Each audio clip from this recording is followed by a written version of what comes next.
Hi అండి, నమస్తే. కథావాణికి స్వాగతం. కేకే భాగ్యశ్రీ గారు రచించిన ఒకే గూటి పక్షులు అనే నవలను వింటున్నాం కదండి. ఈరోజు 11వ భాగం వినేద్దామా? కథలోకి వెళ్ళబోయే ముందు ప్లీజ్ సబ్స్క్రైబ్ అండి. ఆ సాయంత్రమే బాలు విజయవాడ బయలుదేరాడు. తెల్లవారుజాముకి విజయవాడ చేరుకున్న అతడు వెలుగు కిరణాలు వచ్చే వరకు స్టేషన్లోనే వెయిట్ చేసి ఇందు దగ్గరకు బయలుదేరాడు. చెల్లెల్ని చూడకుండా అంతసేపు ఆగాల్సి రావడం అతడికి యాతనగానే ఉంది. కానీ అంత చీకటితోనే వెళ్ళి ఇందును ఇబ్బంది పెట్టడం ఇష్టం లేక ఆగిపోయాడు. తనే ఆమె అన్నయ్య అని చెప్పి ఆమె కళ్ళల్లో ఉప్పొంగే ఆనంద సంద్రాన్ని వీక్షించి హాయిగా మురిసిపోవాలని అతడి ఆకాంక్ష. వెలుగు రాగానే ఆటో మాట్లాడుకుని ఆగమేఘాల మీద ఇందు ఇంటికి చేరాడు. అంత పొద్దున్నే ఎవరొచ్చారో అని తలుపు తీసిన ఇందు గుమ్మంలో నిలబడి ఉన్న బాలుని చూసి ఆశ్చర్యపోయింది. బాలుగారు, మీరా? వాట్ ఏ సర్ప్రైజ్ అంది సంభ్రమానందాల్లో మునిగి తేలుతూ.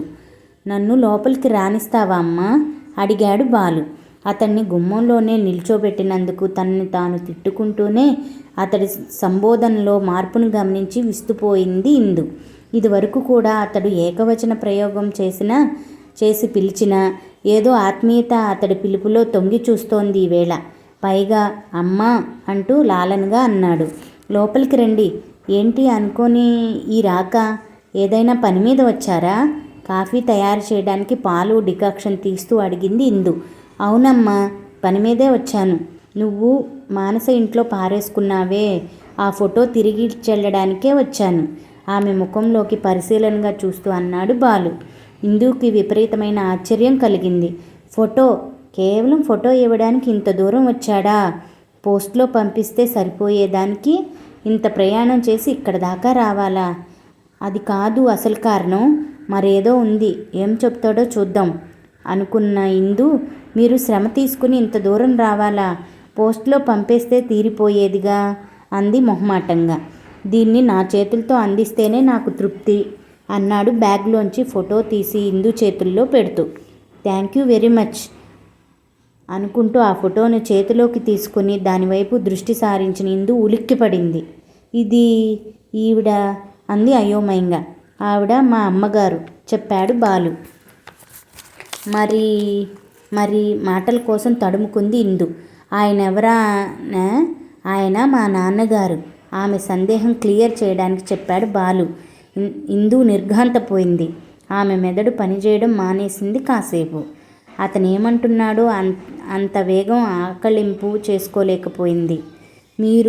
మీరు కానీ ఆయన ఏం చెప్పాలో తెలియడం లేదు ఆమెకు. నేను చెప్పనా? ఆయన నీకు నాకు మనిద్దరికీ నాన్నగారు. మనిద్దరం ఒక తండ్రికి పుట్టిన పిల్లలం, ఒకే గూటి పక్షులం చెప్పేసి ఆమె వైపు చూశాడు బాలు. ఇందులో విస్మయం ఇంకా వైదొలగలేదు. అంటే మీరు అడిగింది అస్పష్టంగా. నీకంటూ ఒక అన్న ఉన్నారని నీకు తెలుసో తెలియదో, కానీ నేను నీకు అన్ననవుతాను బాలు చెప్పాడు నెమ్మదిగా. అంటే సుబ్బు? అమ్మ చెప్పే సుబ్బు? మా అన్నయ్య సుబ్బు మీరేనా? ఈసారి తనలో చెలరేగే భావ సంచనాన్ని అదుపులో పెట్టుకోలేకపోయింది ఇందు. అమ్మ అదే జానకి పిన్ని నా గురించి తలిచేదా? అపనమ్మకంగా అడిగాడు బాలు. ఎందుకంటే తను ఆమె దగ్గరున్న కొన్ని రోజులు తన్ని ఓ మనిషిగానే చూసిందే తప్ప ఆత్మీయ స్పర్శ ఏనాడూ అందివ్వలేదు. అలాంటి ఆమె తన్ని తలుచుకునేదా? అన్బిలీవబుల్. అవును, మిమ్మల్ని తరచుగా తలిచేది. మీకు చేసిన అన్యాయం నా పాలిట శాపమై పరిణమించిందని తల్లడిల్లేది చెప్పింది మానస గద్గదికంగా. శాపమా? ఏమైంది? ఆదుర్దుగా అడిగాడు బాలు. ఇందు భారంగా నిట్టూర్చింది. ఏం చెప్పమంటారు? నాన్నగారి వలన ఏ సుఖానికి నోచుకొని అమ్మ ఆయన పోయిన తర్వాత తన్ని కోరి వలచి వచ్చిన నా సవతి తండ్రిని కాదనలేకపోయింది. తన సౌందర్యాన్ని ఆరాధించే అతడు తాను కన్న సంతానాన్ని ఆదరించి అక్కున చేర్చుకుంటాడని భ్రమపడింది. నీతో పాటు నీ బిడ్డను కూడా బాగా చూసుకుంటానని నమ్మించిన ఆయన గారు నన్ను చూడగానే అయిష్టంతో ముఖం పెట్టేవాడు. నాన్న అంటూ అమ్మ ఆయన్ని పరిచయం చేయబోతే చిరుబుర్రులు ఆడేవాడు. కొందరిలో అది సహజమైన ప్రవృత్తే అని సరిపెట్టుకున్న అమ్మ నన్ను గుండెల్లో దాచుకుని పెంచేది. అటువంటి పరిస్థితుల్లో అమ్మ మరొకరికి జన్మనిచ్చింది. తన రక్తం పంచుకు పుట్టిన ఆ పసివాడిని చూశాక ఆయనలో కాస్త మార్పు వచ్చింది. మునుపటిలా నా మీద కోపం చూపడం మానేశాడు. కానీ ఆ దేవుడికి నాపై దయ లేదనుకుంటా. ఆయన బిడ్డని, అదే నా తమ్ముణ్ణి తన దగ్గరకు తీసుకుపోయాడు. ఏదో హార్ట్ డిసీజ్ సోకి 3 ఏళ్ల వయసులోనే కన్నుమూశాడు. అప్పటి నుండి ఆయనకు నాపై కసి మరింత పెరిగింది. నన్ను అతిగా పట్టించుకుని అమ్మ వాడిని నిర్లక్ష్యం చేసిందేమోనన్న అనుమానంతో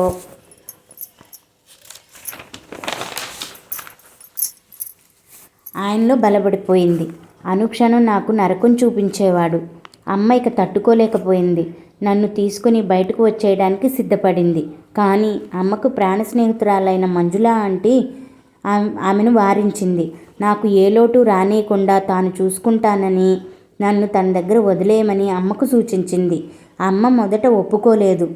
తండ్రి ఎటూ లేడు, తల్లిగా తానుండి కూడా లేకపోతే ఎలా అని ఆలోచించింది. ఆ పరిస్థితుల్లోనే తాను నీ పట్ల ప్రవర్తించిన తీరు ఆమెకు గుర్తొచ్చింది. ఆనాడు నీకు చేసిన ద్రోహమే ఈనాడు తన బిడ్డపైన నాకు శాపంగా మారిందని ఆక్రోశించింది. నీ ఉసురు తగిలే నా బతికిలా అయిపోయిందని ఏడ్చింది. అప్పుడు మంజుల ఆంటీ ఆమెను ఓదార్చి నన్ను తన దగ్గర ఉంచేసుకుంది. అమ్మ అప్పుడప్పుడు చూసి వెళ్తూ ఉండేది. మంజుల ఆంటీ అన్మ్యారీడ్ కాబట్టి నాకేం ప్రాబ్లం ఎదురవ్వలేదు. నన్ను కౌగిలించుకుని కన్నీళ్లు పెట్టుకున్నప్పుడల్లా నీ ప్రస్తావన లేకుండా ఉండేది కాదు.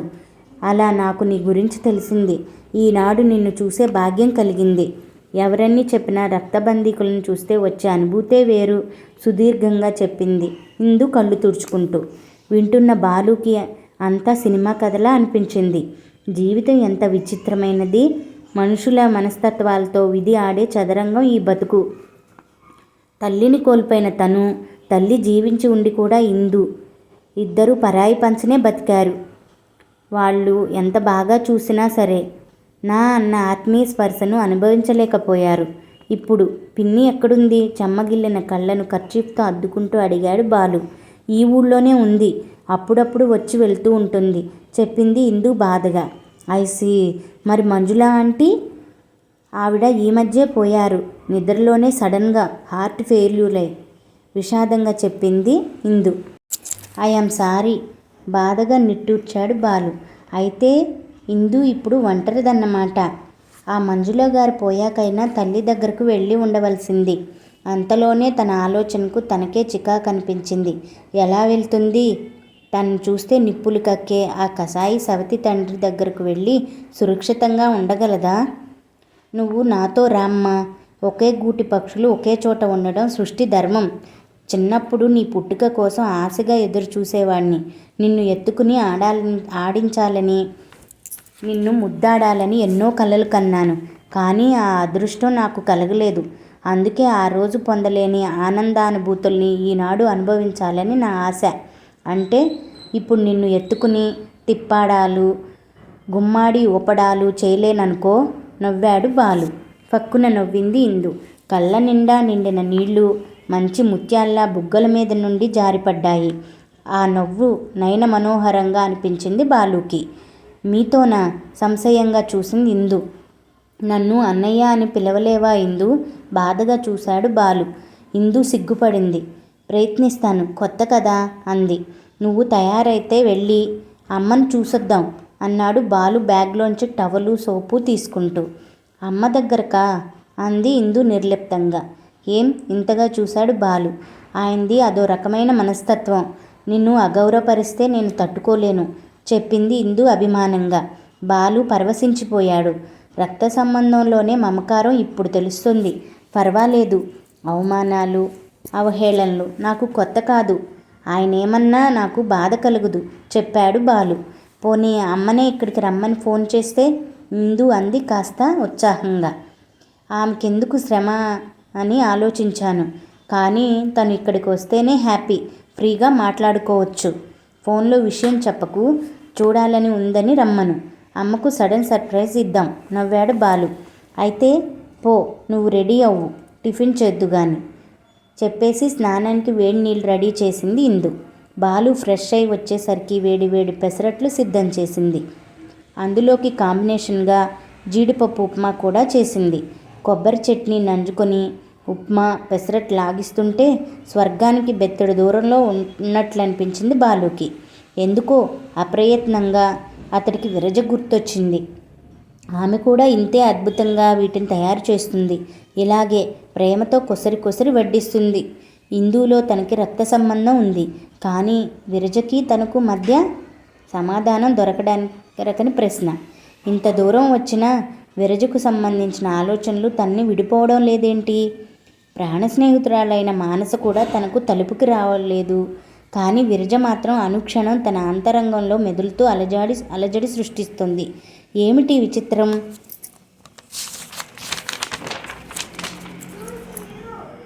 ఎలా ఉందన్నయ్య ఫలహారం? ఇందు మరొక అట్టు పెనం మీద నుండి తీసుకొచ్చి బాలు ప్లేట్లో వడ్డించింది. సూపర్, చాలా బాగుంది, థ్యాంక్స్. మరొక ముక్క తుంచి నోట్లో పెట్టుకుంటూ అన్నాడు బాలు. ఆ థ్యాంక్స్ ఏదో నేను చెప్పాలే, టిఫిన్ బాగుందని చెప్పినందుకు. కానీ నువ్వెందుకు చెప్పినట్టు చనువుగా ప్రశ్నించింది ఇందు. ఇంత కమ్మగా టిఫిన్ చేసి పెట్టినందుకు, ప్లస్ మొదటిసారి నన్ను అన్నయ్య అని పిలిచినందుకు. ప్రేమగా చూశాడు బాలు ఆమె వైపు.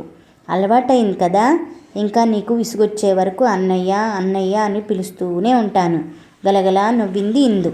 పనిలో పనిగా పెనం మీద వేగుతున్న ఇంకొక పెసరట్టును తెచ్చి బాలు ప్లేట్లో వేయడానికి ఉపక్రమించబోతే చేతులు అడ్డం పెట్టి వారించాడు బాలు.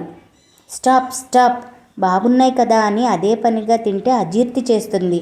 అమృతమైన 6 కుంచాలు తాగలేం కదా అన్నాడు నవ్వుతూ.